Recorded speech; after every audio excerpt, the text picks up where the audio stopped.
This is what is expensive, because in these peak demands, the expensive gas comes into the market. So what we have to do is flatten the curve and avoid the peak demands. We will propose a mandatory target for reducing electricity use at peak hours, and we will work very closely with the member states to achieve this. This is my first video update coming to you from downtown Nicosia, Cyprus. Right in back of me is the old town. You can see the walls right there to the old town, and panning this way in that direction, where you can kind of see the construction right there in the background. That's the new town, and I'm in an area known as Independence Freedom Square, and this is kind of like, to me it reminds me of an alien spaceship. It's kind of like a buffer zone between Old Town and New Town, and the design of this square is like a spaceship. So whenever I walk around this area, I expect to find like little alien pods, like standing there. And if you look down at the alien pods, the alien's going to jump right out at you and attach itself to your face, like in the movie. But that's what it kind of reminds me of, the whole design of this area. And we'll walk down that way, and you'll see what I mean. We'll walk there and up, and you'll see what I mean with the design. Very futuristic, alien-like. Anyway, since we're talking about the damage that aliens can do to you if they get right there and they start, destroying your body. Well, let's talk about Ursula von der Crazy and the European Union. And you saw the opening video segment where Ursula talks about how the EU's plan is to bring energy prices down, or at least to control the price of electricity and energy. The plan is now to flatten the curve. That is the plan. Flatten the electricity price curve, the energy price curve. That is how the EU is going to deal with the energy crisis that they created by placing sanctions on Russia under the stupid belief that they would somehow get some sort of regime change in the Kremlin. And now their way to solve this problem is to centralize everything to Europe and to get EU member states to agree to a certain electricity energy price level. That is how they are going to control everything. And as Ursula stated in her message that you saw in the intro segment, they're going to flatten the curve. They're going to flatten that electricity curve. Where have I heard that flatten the curve statement before? It reminds me of something. It really does remind me of something that happened a couple of years ago, that flatten the curve thing. But I can't put my finger on it where I've heard this flatten the curve talk before. I just can't figure it out. Anyway, let's talk about Robert Habeck, who is the Vice Chancellor of Germany. I think he's like the energy minister, the finance minister. He's a jack of all trades and a master of absolutely nothing. The man who is single-handedly destroying Germany, who is single-handedly deindustrializing Germany, Robert Habeck. He gave an interview, a television interview on Tuesday night. I believe the channel is ARD. I believe is the channel that he was on, and he said that when he was asked the question about the fact that Germany is going through a recession / depression / deindustrialization, and that many German businesses are going to have a difficult time staying open. He was asked that question. He came out with this response. I can imagine that certain industries will simply stop producing for a while, not go bankrupt, but companies, bakeries, craft businesses, cleaning companies, and so on will stop doing business during this year. That was his response when he was pressed about an imminent insolvency of businesses in Germany. That was how Robert Habeck responded to that question, basically saying that, you know what, this is not a problem because businesses are just going to kind of have to, I don't know, maybe the right word would be lock down for a bit, lock down for a certain time period, not sell any of their products or services, and just kind of, pause their business for a certain amount of time until this this crisis passes, or until he gets his green utopia, or maybe regime change in Moscow, whatever he has in his empty head, whatever he's kicking around idea-wise in his empty head. I think that kind of shows the level of knowledge that the country's finance, economic minister, whatever his title is, he has like 3-4 titles, whatever it is. It shows the level of knowledge that Habeck possesses. And this is the man that Germany is allowing to destroy their country, single-handedly destroy their country. This is the guy that they have there in charge of the country's finances.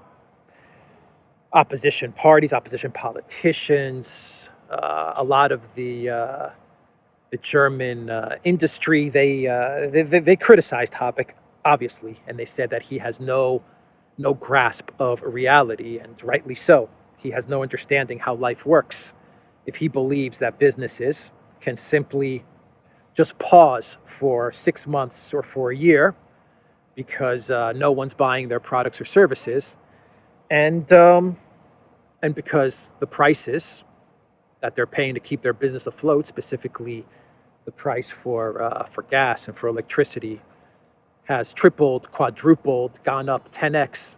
He believes that they can just pause and just take a break and everything's going to be okay, and they're not really going out of business. They're not really insolvent. It's just kind of, just a pause, a temporary lockdown of business activity. Flatten the curve from Ursula and put a temporary pause, lockdown on your business activity from Robert Habeck.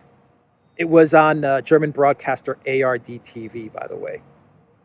That was the channel that broadcast his interview. And Habeck said, no, I do not. I cannot imagine that certain industries will simply stop producing for the time being. A question on whether he expected a wave of insolvencies at the end of winter. His response was, no, I do not. I can imagine that certain industries will simply stop producing for the time being. That was his response. No, businesses aren't going to go bankrupt. They're not going to go insolvent. They're not going to close. They're just going to voluntarily, there it is, they're going to voluntarily lock down, voluntarily pause their business activities. The person that was conducting this interview, the presenter of the program, Sandra Mashberger, asked Habeck, how do they not want to make a big loss if they pay people but no longer sell anything? Habeck just doesn't understand that these businesses may have employees, they have expenses. How are they going to pay for all this stuff? How are they going to pay for the rising cost of electricity and the rising cost of all of these expenses if they're not selling anything? Habeck just doesn't seem to quite understand how businesses work. It doesn't surprise me, to be honest, that Habeck gave this kind of answer, because you're dealing with someone that is completely detached from the real world. He lives in this Green Party, green ideology cult utopia.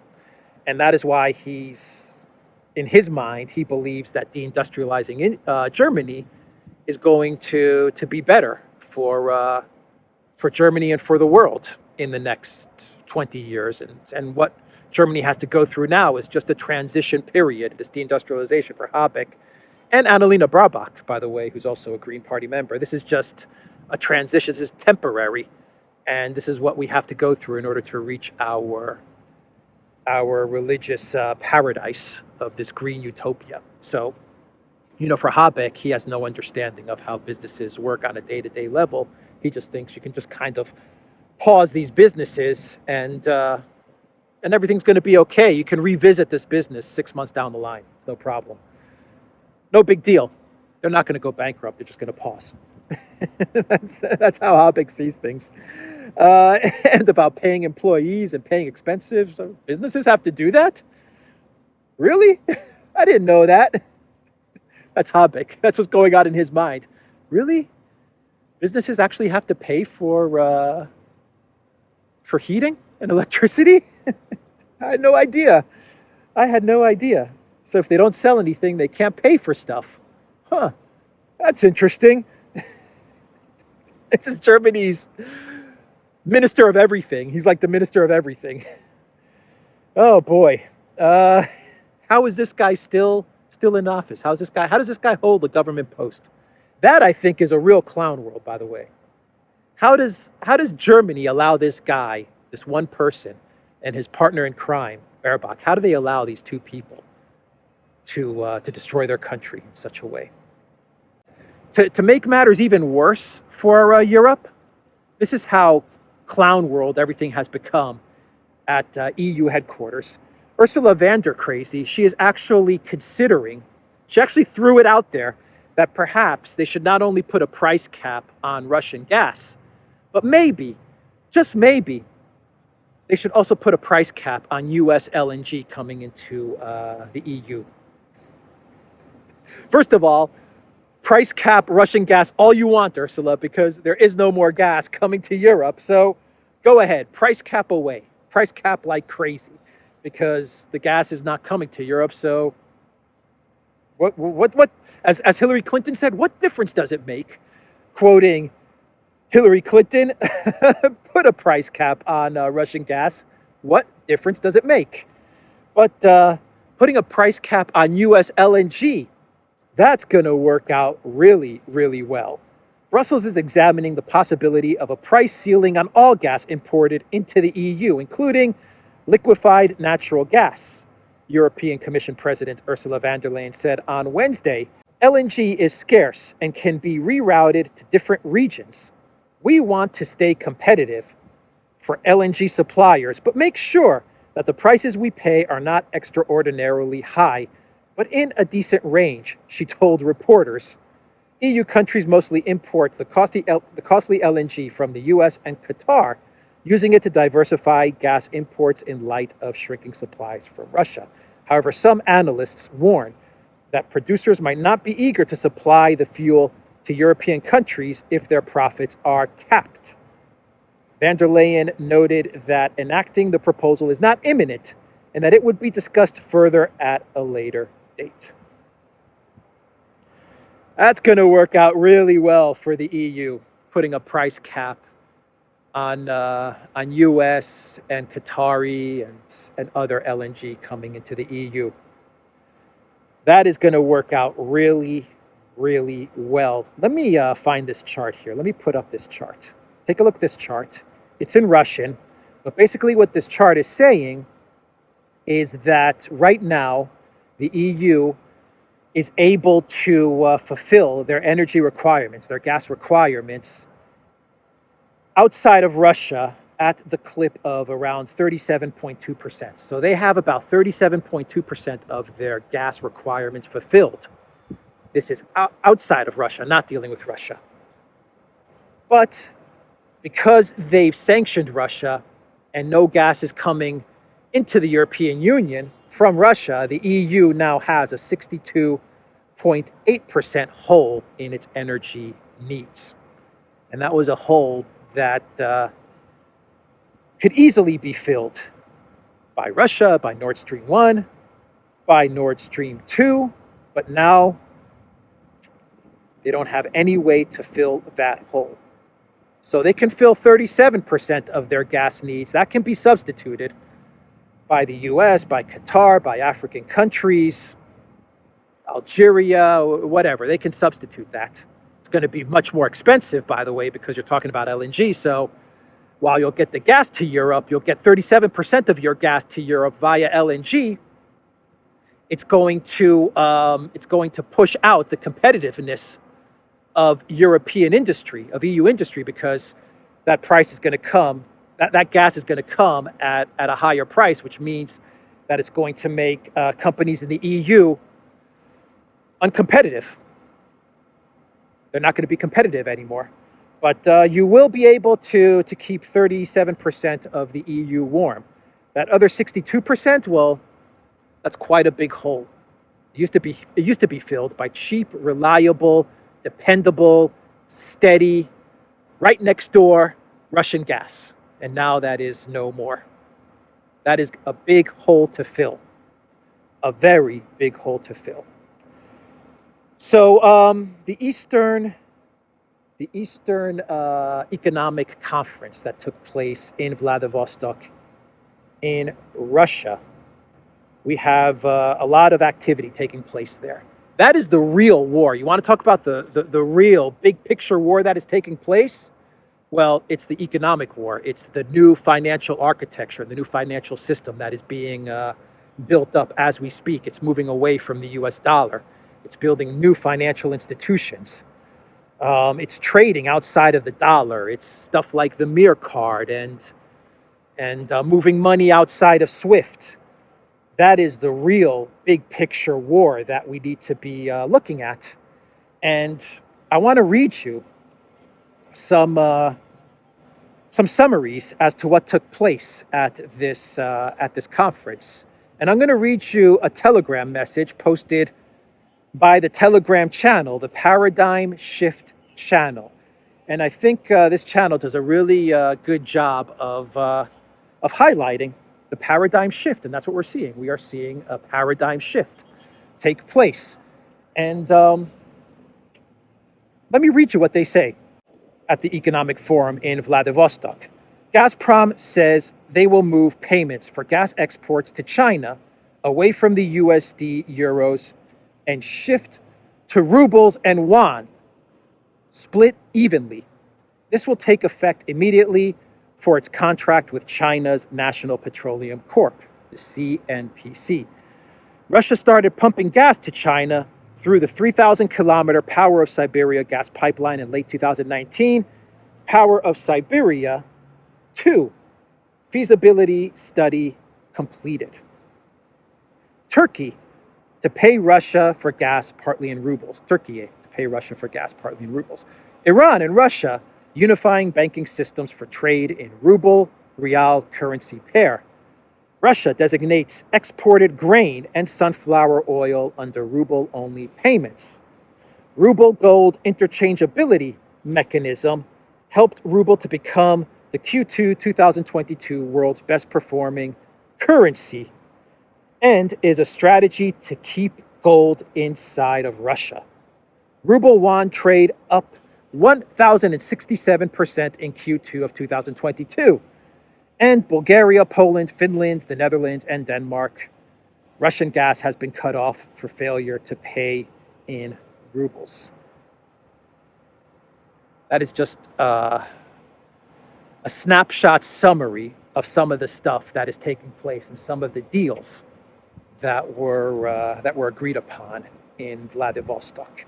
And at this conference, you had high-level officials from China, from India, and other countries throughout the world. And what were they saying during this conference?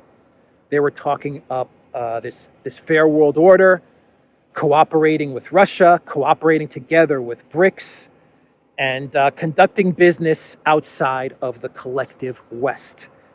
That is the real big war, like the really big war that is taking place right now as we speak.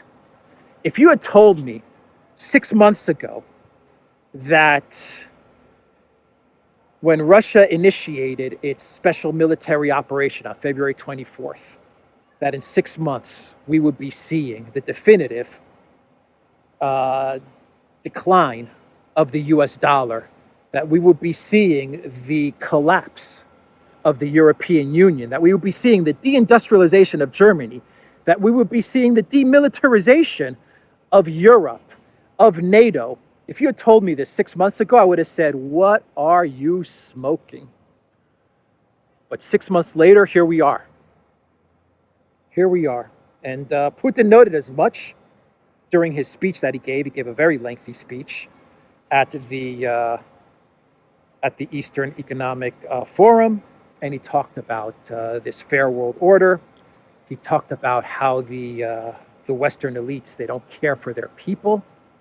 He talked about how the Western system doesn't look after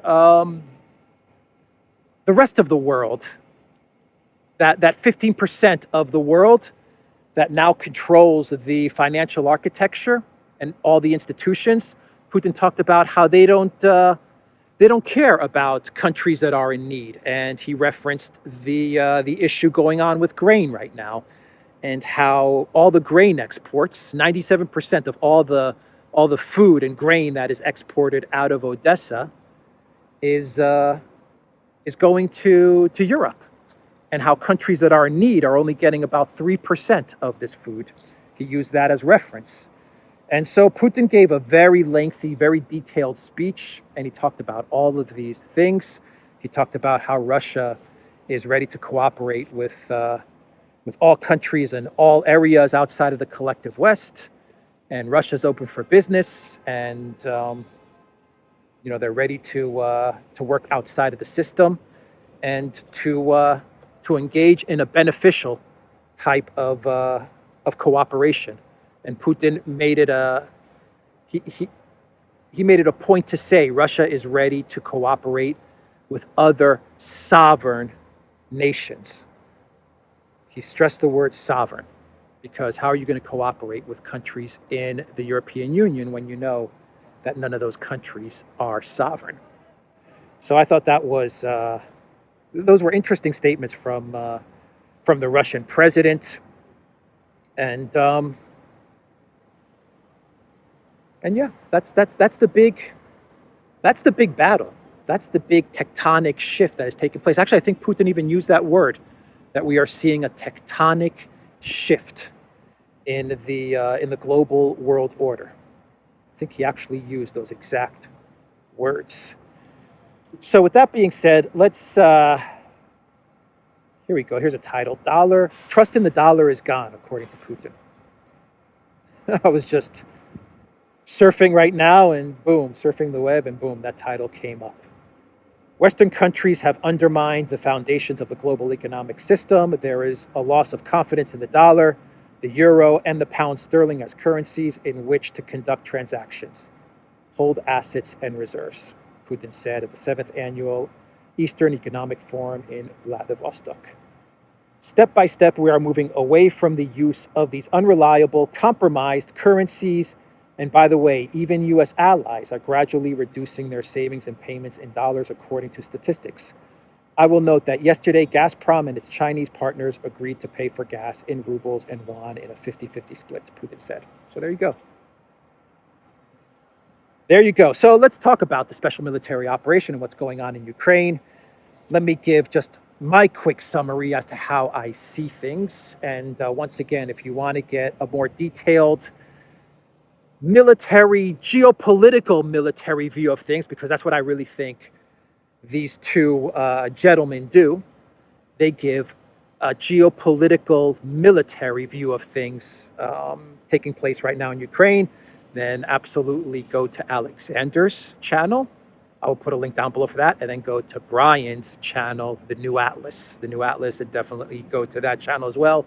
And not only you're going to get a detailed view as to what's going on the ground from a military standpoint in Ukraine, but you're also going to get a really comprehensive geopolitical view of things as well, a much higher level explanation as to why all of this is happening and where all of this may lead to.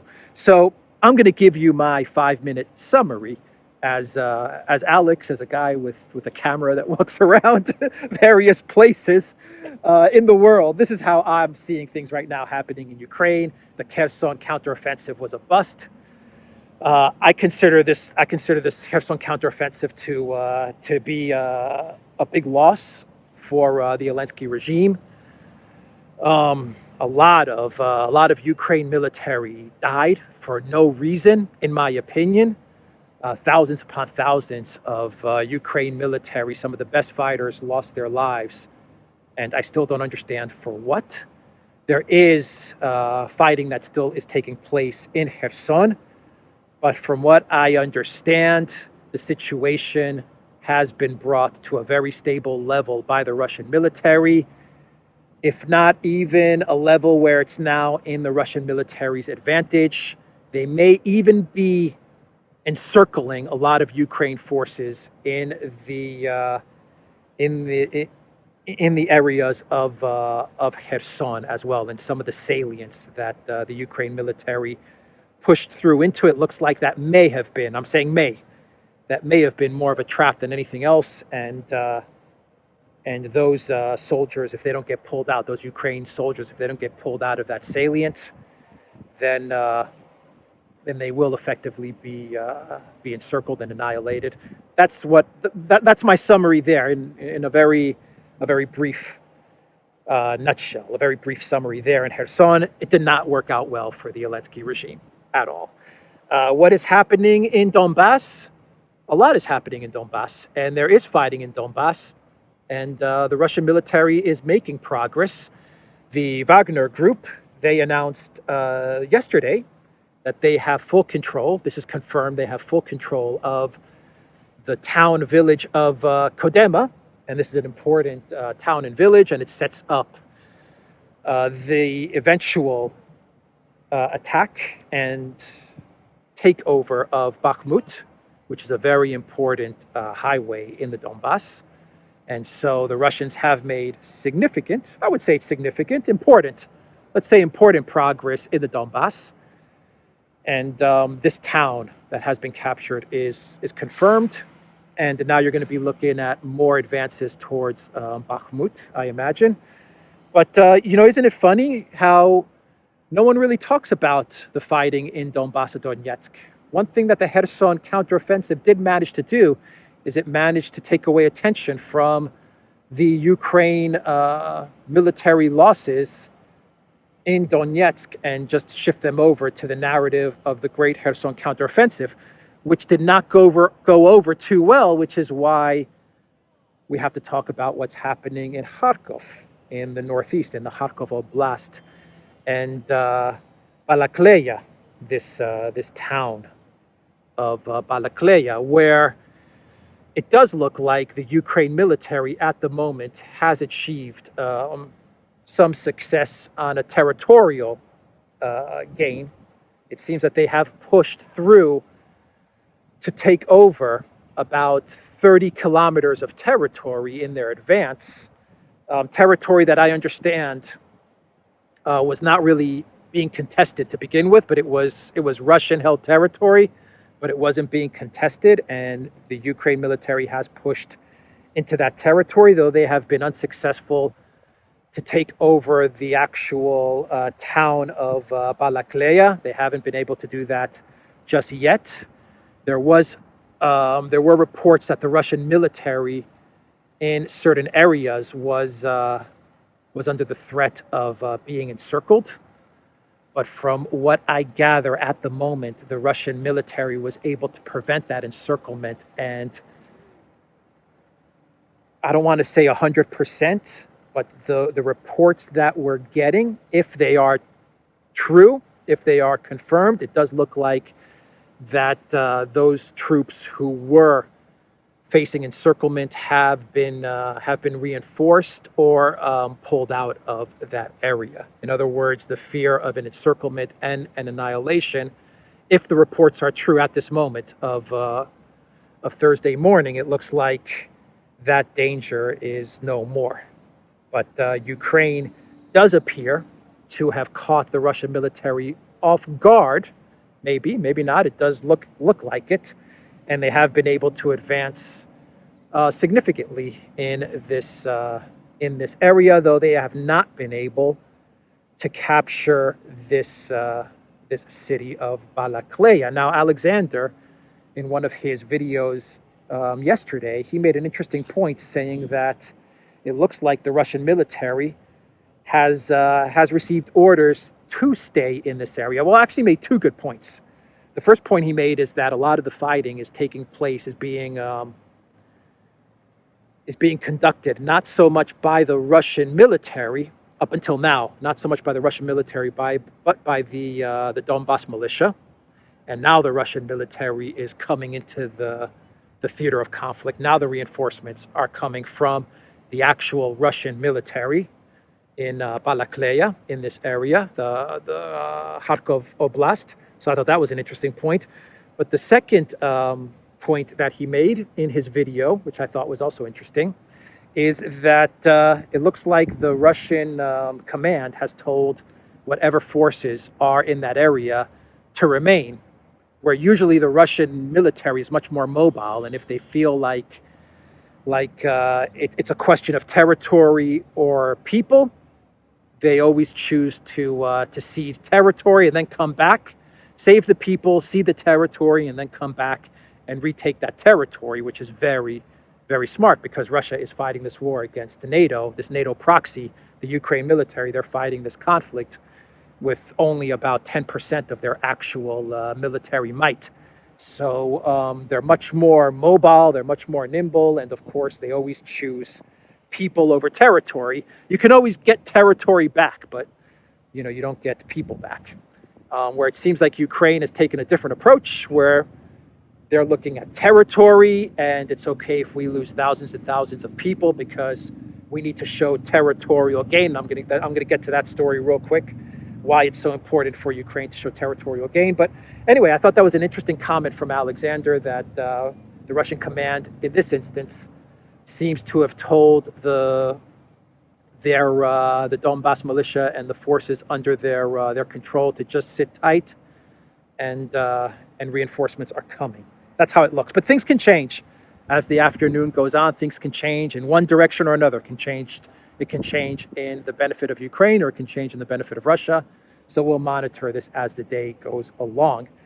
And talking about why it's so important for Zelensky to show territorial gains, well, you have now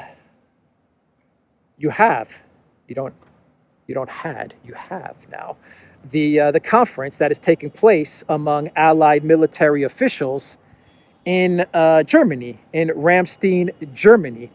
And they're going to be meeting, I believe, today, if I'm not mistaken. And they're going to discuss Ukraine, because this is very much a NATO war against Russia.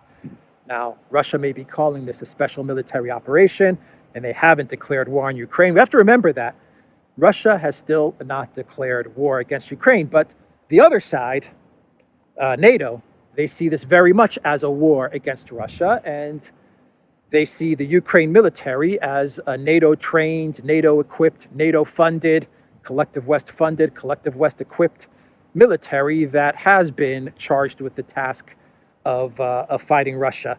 So the military leaders of the Collective West, of NATO, they are going to be meeting at the US Air Base in Ramstein, Germany. And it looks like the Biden White House, seeing the territorial gains, the quote-unquote success of the Zelensky regime in Balakleya, in Kharkov, they have greenlit another $675 million worth of weapons to the Ukrainian army. And much of these weapons are going to, much of the weapons are going to be ammo for the HIMARS and stuff like this to keep the momentum for Ukraine going. So if you look at the overall scorecard for everything that Ukraine has done in the past week and a half, you would probably say that the Kherson counteroffensive had a lot of hype, but it was a bust. There's still fighting going on there. There's still positional fighting, positional maneuvering, no doubt about it. But in general, at this moment, it doesn't look like all of those thousands of lives lost really came at some sort of gain. It seems like this was not worth it. The loss of life for minimal to zero territorial gain. So you would probably say that the Kherson counteroffensive was a loss, was an L, but it did manage to distract from the wins of the Russian military in Donbass. So the Russians are scoring a win in Donbass, and they continue to grind away at the Ukraine military in Donbass. So they score a win, but the Kherson counteroffensive did manage to completely create a media blackout in Donbass. No one's even talking about Kodyma or Bakhmut or anything there. So it was successful in serving as a distraction. And you would say that right now, what's happening in the northeast of Ukraine in Kharkov would be counted as a win for Ukraine. Probably you would say it's a win on a military level, though I believe we still need 48 hours to let it play out. But at the moment, you would say it's a win for Ukraine, especially since territory is very important for the Zelensky regime. So they've managed to successfully gain territory, which is super important. And the reason that I would call this a win is because the gain in territory is the perfect excuse that the collective West needs to give more money to Ukraine. So they can now say, look, Ukraine is gaining territory, they're advancing, we've caught the Russians off guard, and let's get more wonder weapons to Ukraine. So in that aspect, it's a win. And they did that by this Ramstein meeting timeline. So they got this. They couldn't get in Kherson. They couldn't get in Donetsk or Donbass. They couldn't get in Kherson, but they did manage to pull out some sort of forward momentum in Kharkov, which is what the collective West allies needed to see so that they can green light more money and more weapons to Ukraine. So that is my summary. I don't know if it was 5 minutes or 10 minutes, but that's my big picture summary of what's going on in Ukraine. And Zelensky rang the bell at the New York Stock Exchange the other day. And Zelensky is now shifting away from asking money. I mean, he's still asking money from the collective West private sector, but now he's asking for money from the collective West public sector. He's shifting away from the public sector, even though he's still getting money from the public sector, but now he's asking for money from the collective West private sector.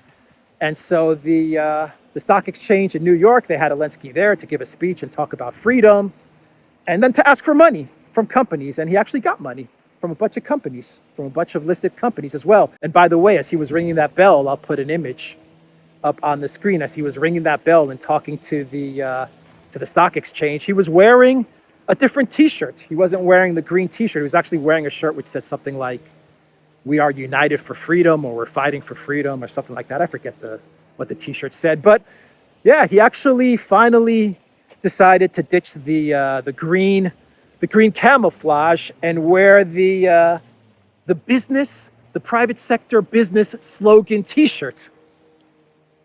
Right? He doesn't need to sport that green costume anymore. Now he can wear the corporate messaging, the corporate slogan T-shirt, because he's asking for money from the big private companies. So let's do a clown world, and we'll wrap up this video.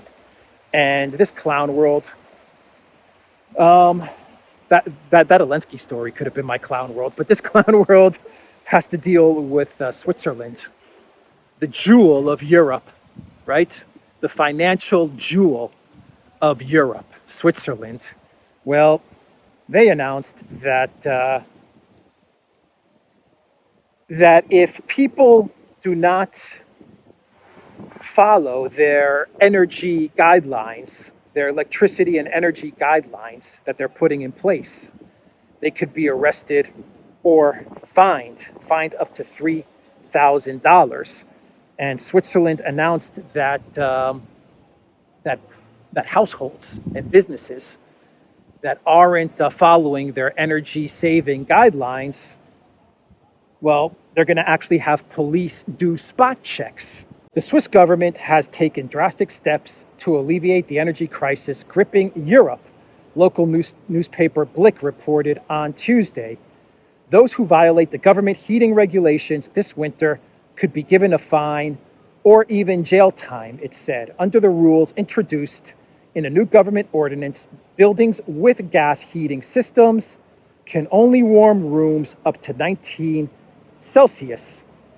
Hot water can only be heated up to 60 Celsius, and radiant heaters are banned. Pools and saunas in Switzerland will have to remain cold this winter. People who violate the rules could face fines of up to 180 daily penalty units or end up behind bars for 3 years, according to Blick. A daily rate in this case can amount to between 30 and 3,000 Swiss francs, or $30 and $3,050, depending on the severity of the violation and the economic circumstances of the perpetrator. We are not a police state, Economy Minister Guy Parmelin told a press conference last week. He added, though, that spot checks by law enforcement are possible. We're not a police state. We're not a police state, everybody. But if your heating goes above a certain amount, or if your AC goes above a certain amount, well then, you're going to be in prison. We're going to do spot checks and you're going to be in prison. So, yeah. But they're not a police state. Switzerland is not moving towards becoming a police state. And centralizing electricity costs among EU member states like Ursula von der Leyen is proposing to do. That's not Politburo stuff, is it? That's not the stuff of the USSR once upon a time, is it? No, none of that. Anyway, that's the video, everybody. I'm signing out from Nicosia, Cyprus, theduran.locals.com. Go to Alexander's channel. Go to the Duran's channel. Rumble, ODYSEE, BitChute, Telegram, and the Duran shop. 10% off when you use the code. Good day. I'm just waiting to cross the street here. Take care.